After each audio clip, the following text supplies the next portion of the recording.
The writing is on the wall. General David Sejusa has publicly expressed interest in joining the rough and tumble of elective politics. NRM has messed up big time. This government now, it really needs to be changed now. Now. A former spy chief and maverick soldier, Sejusa now wants to retire and work with others to bring down the regime of his former boss, President Museveni. Sejusa has directed his lawyer Ladislaus Rakafuzi to draft an application so that he can retire from the army. Well, he really wants to retire from the army, and he wants to start the formal process. This week we have started.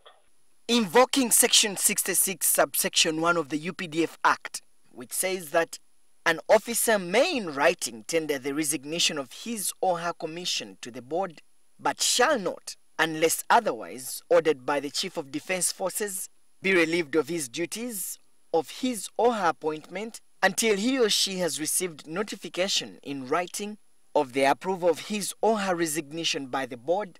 Sejusa says he should not be held hostage any longer. Yes, the government will retire me because it's my right. It's my constitutional right. Absolutely, I will be retired. There is no reason why I cannot be retired.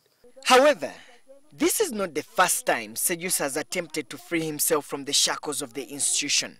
At the climax of the protracted legal battle, the Supreme Court rejected Sejusa's passionate pleas to leave the army. This after Sejusa had criticized the army over poor execution of the war against Joseph Konyi's LRA bands. It is not clear how the army will react to a soldier who appears unrepentant and has a track record as a rabble-rouser. Well, General Sejusa came back in the knowledge of government. He's moving about freely in this country. The idea was that if he wants reconciliation under the Constitution, Article 146, that can happen. But if he's going to continue to break the law, obviously, the law will take its course. In April 2013, Sejusa fled the country after writing an explosive missive claiming that senior government officials against the Muhoozi project faced elimination.